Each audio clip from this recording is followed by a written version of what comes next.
अब यहाँ पर शौनकादि ऋषि पूछते हैं कि प्रभु ये कथा सबसे पहले किसने किससे कही? सूत जी कहते हैं सबसे पहले सनकादि ऋषियों ने नारद जी से कही। कैसे? सूत जी बताते हैं कि नारद जी ने पृथ्वी की बड़ी प्रशंसा सुन रखी थी, राजा हरिश्चंद्र, सती सावित्री, तो वो परिक्रमा करने आते हैं। करते करते हरिद्वार तक पहुंचते हैं।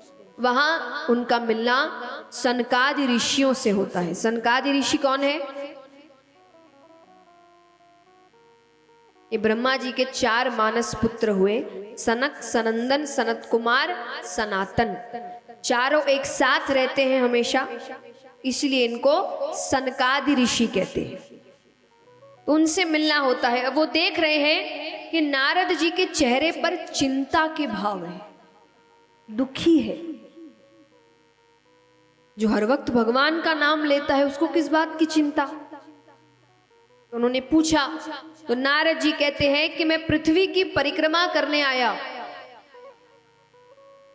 पर मैंने तो यहां उल्टा ही दृश्य देखा। यहां हर घर में कलह हो रहे हैं, भाई भाई से लड़ रहा है, बच्चे माँ बाप को वृद्धाश्रम भेज रहे हैं, बेटी ना गर्भ के अंदर सुरक्षित है ना गर्भ के बाहर सुरक्षित है। व्यक्ति धन के पीछे ऐसे दौड़ रहा है कि सही गलत का फर्क भूल गया है।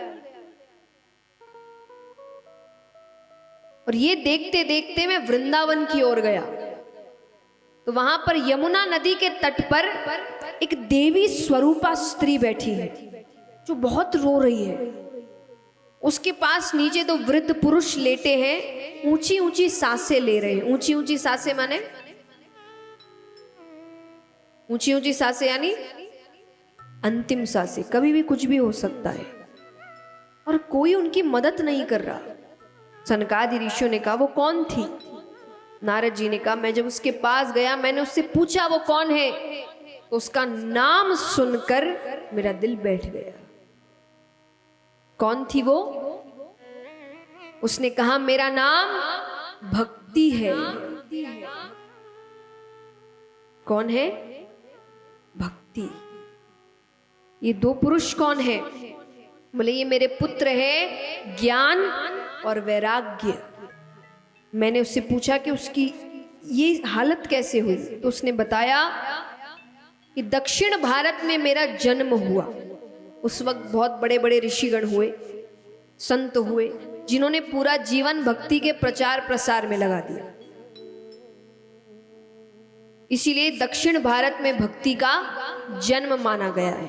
कर्नाटक में मेरा परिपालन हुआ, मैंने वहां यौवन अवस्था प्राप्त की, पर गुजरात आते आते मैं वृद्ध हो गई। उस वक्त गुजरात में बिल्कुल भी भक्ति नहीं थी। बिल्कुल माने बिल्कुल भी नहीं।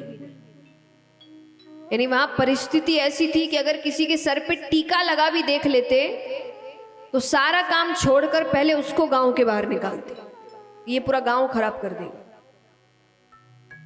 और ऐसा नहीं उस वक्त ज्ञानी नहीं थे, ज्ञानी हुए, संस्कृत के पंडित हुए। उन्होंने भक्तों के विरोध में श्लोक लिख डाले। एक श्लोक है, कहते हैं कि काष्ठ कंठी मृग तिलकी, ये जो तुलसी की माला पहनते हैं, तिलक लगाते हैं, कि काष्ठ कंठी मृग तिलकी पाखंडी ना संशय। पाखंडियों के लक्षण है कि काष्ठ कंठी मृग तिलकी पाखंडी ना संशय, मूर्खा नाम लक्षणम चैते है तप मुद्रा धरो मिता।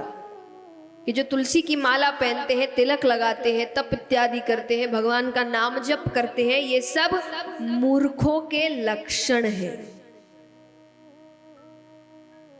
तुलसी की माला का महत्व कौन नहीं जानता? आज हम सब जानते हैं तुलसी की माला का महत्व। कहते हैं ना कि कोहिनूर हीरा,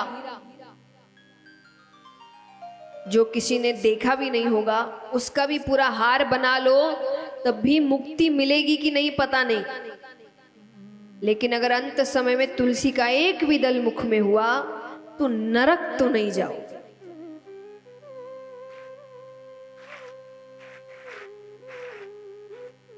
ये महत्व है तुलसी, और कौन नहीं जानता इस महत्व को। सारे भगवान के जितने भक्त हुए, एक भगवान के भक्त हुए रसखान जी। ये आप बच्चों के 8वीं 9वीं कक्षा की किताबों में कृष्ण के ऊपर कविताएं आती है, उसका नाम होता है रसखान के पद। अब मैंने इनका नाम इसलिए लिया था कि हम बात कर रहे थे तुलसी जी की माला की। अगर मैं आपसे कहूं कि आपको तुलसी जी की माला पहननी है, तो आप कितनी मालाएं पहनेंगे बताइए? अगर पहननी है तो आप कितनी पहनेंगे? एक, ज्यादा से ज्यादा 2, उससे ज्यादा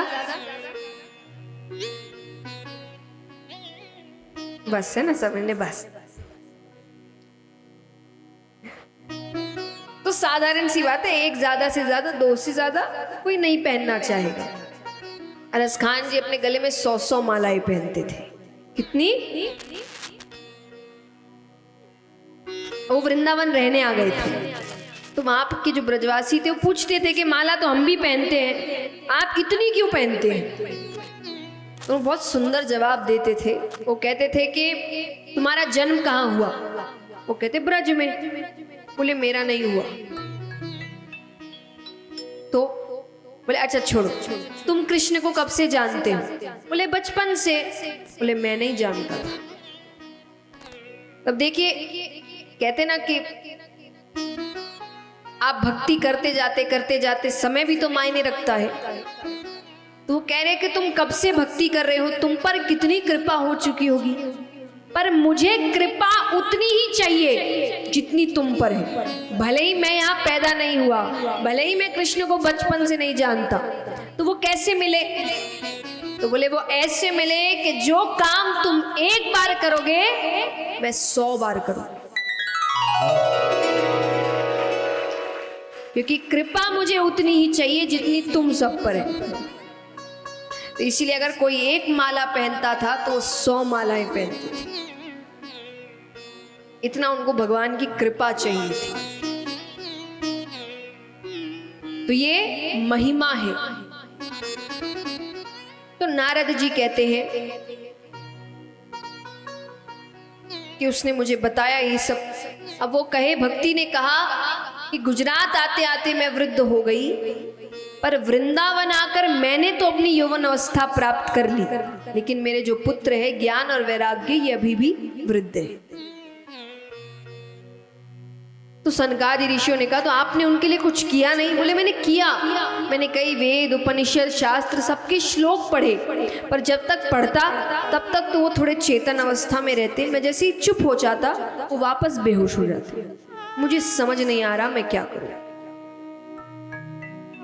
तब सनकादि ऋषियों ने कहा एक काम करिए, आप श्रीमद् भागवत कथा सप्ताह पारायण करिए। सप्ताह पारायण यानी 7 दिन की कथा। महीना पारायण भी होता है, 1 महीने की कथा। उतना समय किसी के पास है नहीं आज।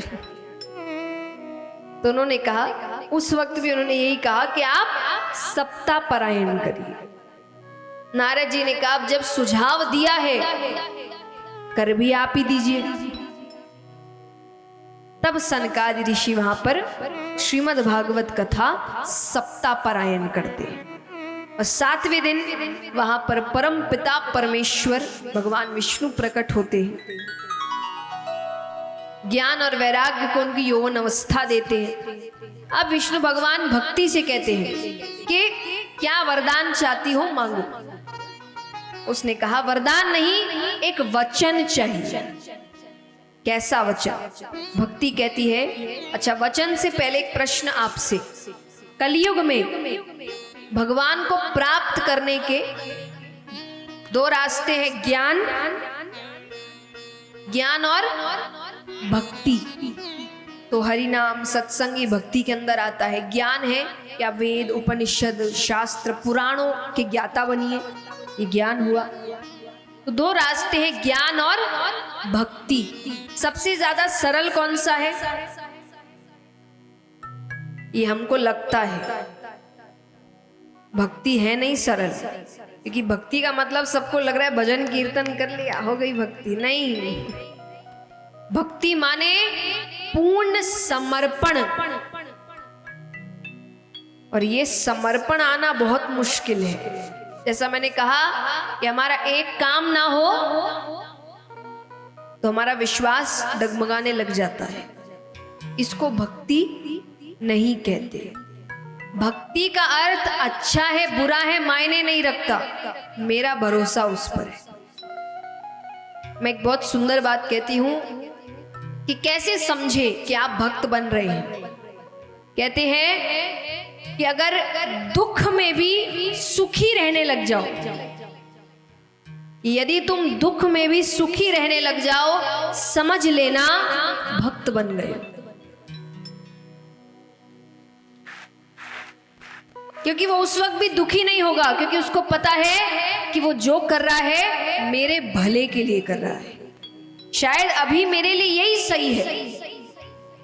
इतना विश्वास जिस दिन आपको भगवान पर हो गया, उस दिन आप भक्त के नाम को पूर्ण कर सकते हैं। लेकिन फिर भी भक्ति को ज्यादा महत्व दिया गया है।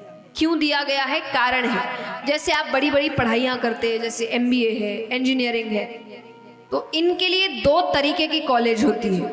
एक कॉलेज जिसमें आपको डिग्री मिलती है, एक कॉलेज जिसमें डिग्री के साथ काम भी मिलता है। एम्प्लॉयमेंट वहीं आती है, कंपनियां आपको नौकरी भी वहीं मिलती है। तो ज्यादा अच्छी कॉलेज कौन सी है? जिसमें काम भी मिले, है ना? तो ज्ञान और भक्ति यही दो कॉलेज की तरह है। भक्ति ने वचन मांगा, भक्ति ने कहा कि मुझे वचन दीजिए, मेरे माध्यम से आपको जो भी बुलाएगा, चाहे वो ज्ञानी हो कि मूर्ख हो, धनवान हो कि गरीब हो, पुण्य करने वाला हो कि महापापी हो, अगर उसने भक्ति के मार्ग से आपको बुलाया है तो आप उसके घर जरूर जाएंगे। तब भगवान ने वचन दिया था कि भक्ति के मार्ग से मुझे जो भी बुलाएगा मैं उसके घर जरूर जाऊंगा। तो ये दो कॉलेज हुए। ज्ञान एक ऐसा कॉलेज है जहां आपको डिग्री मिलेगी कि आप ज्ञानी हैं, बाकी नौकरी आप खुद ढूंढिए। लेकिन भक्ति में डिग्री तो मिलेगी, साथ ही साथ भगवान यानी आपको काम भी मिलेगा, क्योंकि ये भगवान ने खुद ने वचन दिया है।